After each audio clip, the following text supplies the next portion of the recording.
ప్రళయం ఉప్పొంగిన బోటెకోషి నది నేపాల్ ను ముంచెత్తిన ఆకస్మిక వరదలట 157 మంది జల సమాధి మృతుల సంఖ్య పెరిగే ఛాన్స్ 750 మంది గల్లంతు వారిలో 133 మంది భారతీయులట. నిజంగా నేపాల్ లో పెద్ద ఎత్తున వరద సంభవించింది.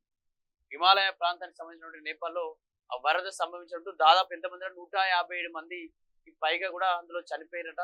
ఇంకా చాలా మంది ఇంకా 130 మంది కూడా ఆచూకీ తెలియలేట. నిజంగా ఇది చాలా ఘోరమైన పరిణామం. ఇందులో దాదాపు 130 మందికి పైగా కూడా భారతీయులతో చిక్కుకున్నారు. దీనికి సంబంధించి తెలంగాణ వ్యాప్తంగా కావచ్చు, లేకపోతే ఇక్కడ వీళ్ళు కూడా కొంతమంది ఉన్నారట తెలంగాణకు సంబంధించిన వాళ్ళందరూ.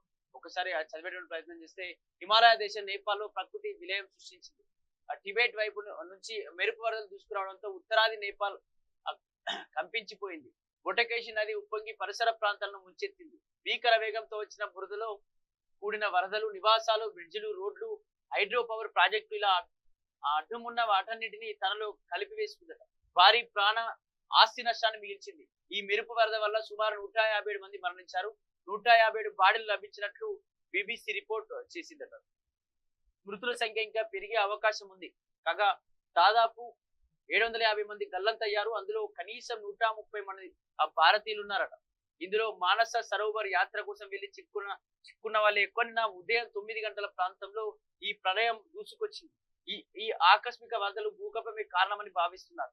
టిబెట్ రీజియన్ లో నిన్న ఉదయం 8 గంటల 37 నిమిషాలకు ఆ భూమి కంపించిందని, ఆ తర్వాత 3 నిమిషాలకి వరదలు వచ్చాయని నేపాల్ విదేశాంగ మంత్రి శశిర్ కనాల్ పార్లమెంట్ తెలిపారట. భూకంపం వల్ల హిమనీ నదాలు బద్దలై ఉంటాయని భావిస్తున్నట్టు. దాదాపు హిమాలయ దేశం ఆ నేపాల్ కు సంబంధించి ఇందులో ప్రకృతి మొత్తం విలయ తాండవం సృష్టించిందట.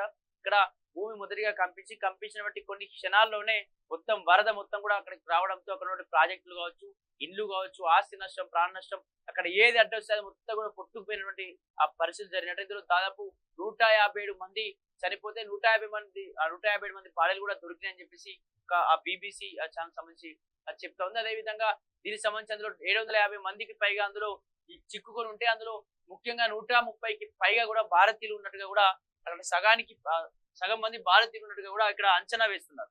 అదేవిధంగా నదిలో ఆకస్మిక వరద నిన్న ఉదయం టిబెట్ రీజియన్ నుంచి ఆ కొండ మంచు చర్యలు విరిగిపడినట్టు తెలుస్తున్నది. ఇది కొండల నడుమ లోయల్లో నుంచి పారుతున్న నదిలో ఇది ఆకస్మిక వరదలకు కారణమైనట్టు సమాచారం అట.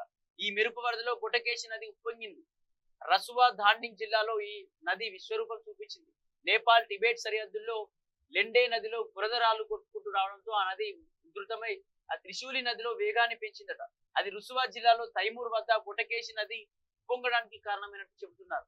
తైమూర్ స్ప్రష్ బేసిన్లో నదీ పరివాహక ప్రాంతాలకు బురద కమ్మేసింది. ఈ బురద వల్ల చాలా మంది గల్లంతైనట్టు చైనా మీడియా జిన్సువా రిపోర్ట్ చేసిందట.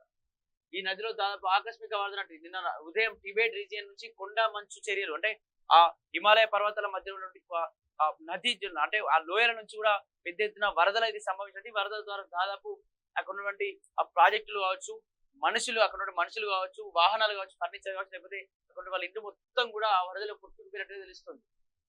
తెలంగాణ భవన్ లో హెల్ప్ లైన్ కేరళం, తమిళనాడు, మహారాష్ట్ర, రాజస్థాన్ సహా పలు రాష్ట్రాలు తమ రాష్ట్రవాసులు నేపాల్ లో చిక్కుకుపోయినట్టు ఆందోళన వ్యక్తం చేశాయి. తెలంగాణ కూడా ఢిల్లీలోని తెలంగాణ భవన్ లో హెల్ప్ లైన్ కాంటాక్ట్ అందుబాటులోకి తెచ్చింది. కాగా సద్గురు జగ్గి వాసుదేవ్ కు చెందిన ఈషా ఫౌండేషన్ కు చెందిన 77 మంది సభ్యులు ఈ ఆకస్మిక వరదల్లో గల్లంతైన సద్గురు వెల్లడించారు. వారంతా కైలాస్ మనస సరోవర్ వెళ్లి వస్తుండగా టిబెట్ లోని ఇమిగ్రేషన్ ఆఫీస్ లో ఉన్నప్పుడు వరదలు వచ్చి గల్లంతైనట్టు ట్వీట్ చేశారట. ఇక్కడ మానస సరోవర్ అనేటువంటి ఏరియాకు వెళ్ళేటువంటి ప్రయత్నం జరిగింది. అందులో దాదాపు 77 మంది ఉన్నారట సభ్యులు. వాళ్ళు అంతా కూడా ఒక ఆఫీస్ దగ్గర ఇక్కడ ఆగిరంటే వాళ్ళు కూడా వరదల్లో మొత్తం కొట్టుకుపోయేటువంటి ప్రయత్నం కూడా జరిగిందట. అదేవిధంగా బీహార్, యూపీ హై అలర్ట్. నేపాల్లో వరదలు రావడంతో నేపాల్ దిగువనే ఉన్న బీహార్, ఉత్తరప్రదేశ్ రాష్ట్రాలు అలర్ట్ అయ్యాయి. నేపాల్లో వరదలు ఉధృతమైన నదులు ఉప్పొంగితే ఈ రాష్ట్రాలకు వరద తాకిడి ఉంటుందనే అంచనాతో ముందస్తు రక్షణ చర్యలు సిద్ధమయ్యాయట. నేపాల్ నుంచి పలు నదులు బీహార్ లోకి ప్రవహిస్తాయి. అందులో గండక్ నది, కోసి నదులు ప్రముఖమైన. ఈ నదులు హిమాలయాల్లో పుట్టి టిబెట్, నేపాల్ మీదుగా భారత్లోకి వస్తున్నాయి. కేంద్ర హోంమంత్రి అమిత్ షా ఈ నేపథ్యంలోనే బీహార్ సీఎం సామ్రాట్ చౌదరికి ఫోన్ చేసి ముందస్తు జాగ్రత్తగా ఆరా తీశారట. పరిస్థితులను పరిశీలించడానికి సీఎం చౌదరి ఉన్నత స్థాయి కమిటీ వేశారు. పై 2 నదుల్లో ప్రవాహం పెరిగే ముప్పు నేపథ్యంలో మహారాజ్గంజ్, కుషీనగర్లపై అలర్ట్ గా ఉన్నట్లు యూపీ సీఎం నేపాల్ కు భారత్ హెల్ప్. నేపాల్లో వరద రాగానే ఆ దేశ ప్రధాని బాలెన్ షాతో భారత ప్రధాని నరేంద్ర మోడీ మాట్లాడారు.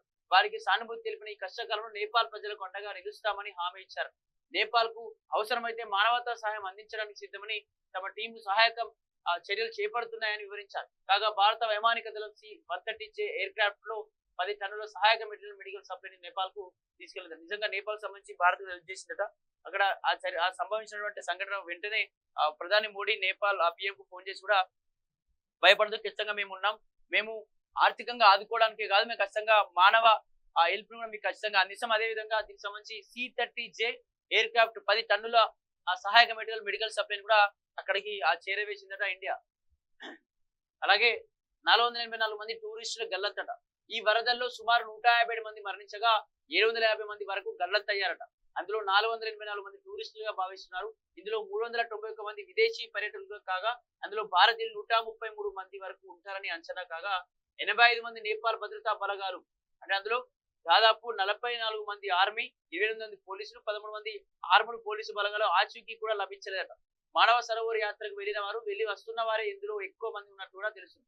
ఈ ఏదైతే ఇష్యూకు సంబంధించి మొత్తం కూడా మానస సరోవర్ సంబంధించి సందర్శించడానికి చూడడానికి వెళ్ళినటువంటి వాళ్ళే ఎక్కువగా ఉన్నారు. ఇందులో టూరిస్టులు అంటే ఎక్కువగా విదేశీ ప్రాంతాలకు విదేశీలకు సంబంధించిన వాళ్ళు ఉన్నారు. ఈ దేశానికి సంబంధించిన వాళ్ళు చాలా తక్కువగా ఉన్నారంటూ కూడా ఇక్కడ